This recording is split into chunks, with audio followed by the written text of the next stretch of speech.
Dans cet exercice, donc, on nous demande d'écrire, de trouver déjà le module et l'argument d'un nombre complexe, puis de l'écrire sous forme trigonométrique. Donc voilà, assez classique, on va résoudre cet exercice.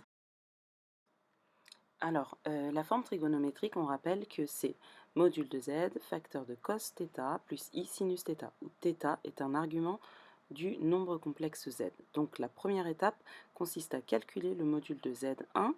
Donc avec la formule, je vous rappelle que le module de z1 c'est racine de a carré plus b carré, où a est la partie réelle de z1, b la partie imaginaire de z1. Donc ça nous donne racine de 3 carrés plus 3 carrés. On fait le calcul en décomposant 18 en 9 fois 2, en sachant que la racine de 9 c'est 3, ça nous donne 3 racines de 2. Ensuite, il faut s'atteler à calculer un argument de Z1, sachant que je vais appeler θ1 un argument de Z1. Pour cela, on passe par les formules bien connues de cos θ1 qui nous donne A sur module de Z. Donc, on calcule cos θ1, ça nous donne 3 sur 3 racines de 2. On fait des calculs, ça nous donne 1 sur racine de 2, en sachant qu'on va multiplier par racine de 2 au numérateur et au dénominateur pour obtenir une valeur connue du cercle trigonométrique. Cela nous donne racine de 2 fois 1 sur racine de 2 sur 2.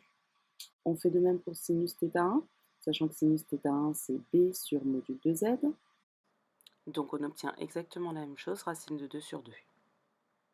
Là, il faut bien entendu avoir en tête son cercle trigonométrique, se faire un petit schéma et voir que lorsque le cosinus vaut racine de 2 sur 2 et le sinus racine de 2 sur 2, ça correspond à un angle d'une mesure à 2 pi près de pi sur 4. Voilà, donc on conclut que un argument de Z1, que j'ai noté θ1, je rappelle, est de pi sur 4 modulo de pi. Voilà, donc il nous reste juste à donner la forme trigonométrique comme c'était demandé de Z1, qui est donc de 3 racines de 2, facteur de cos pi sur 4 plus i sinus pi sur 4.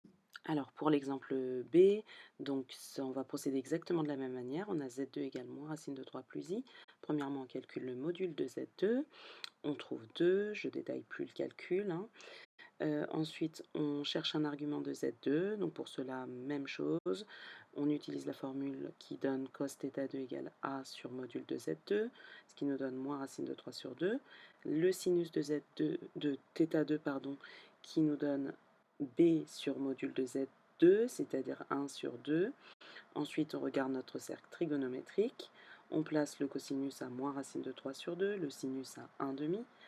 On voit la correspondance avec une mesure de 5 pi sur 6, hein, modulo de pi. Donc on obtient un argument de Z2, c'est-à-dire θ2 égale 5 pi sur 6, modulo de pi. Voilà la réponse pour l'argument de Z2. Et enfin, on écrit notre forme trigonométrique de Z2, donc module de Z2, c'est-à-dire 2, facteur de cos 5 pi sur 6, plus i sinus 5 pi sur 6. Alors ensuite, pour la question C, on a Z3 égale moins 2 cinquièmes de I. Donc là, immédiatement, on repère que ce nombre est un imaginaire pur, avec une partie imaginaire strictement négative. Donc immédiatement, l'argument de Z3, sachant que c'est une mesure de l'angle UOM, où M est le point d'affixe Z3, vaut moins pi sur 2 modulo de pi. Ensuite, on va calculer le module de Z3. Donc voilà, donc avec la même formule utilisée précédemment, on obtient module de Z3 égale 2 cinquièmes. Et on conclut que Z3 égale 2 cinquièmes, facteur de cos moins pi sur 2, plus i sinus moins pi sur 2. Alors, l'exemple D, on a Z4 égale moins 6 plus 6i racine carrée de 3. On procède de la même manière, on calcule le module de Z4, racine carrée de A carré plus B carré. On obtient 12 pour le module. Ensuite, on va chercher l'argument de Z4 que j'ai noté θ4. Calcule le cosinus, A sur module de Z. On obtient moins 1 demi en simplifiant la fraction. On calcule le sinus de θ4. On obtient racine de 3 sur 2 en simplifiant la fraction. Ensuite, on va regarder sur notre cercle trigonométrique à quoi peut correspondre cette mesure en radians. On place moins 1 demi pour le cosinus, racine de 3 sur 2 pour le sinus, et on voit que ça correspond à une mesure de 2 pi sur 3 en radians. Donc un argument de Z4 est 2 pi sur 3. Et enfin, j'exprime Z4 sous forme trigonométrique et j'obtiens Z4 égale 12, facteur de cos de pi sur 3 plus i sinus de pi sur 3.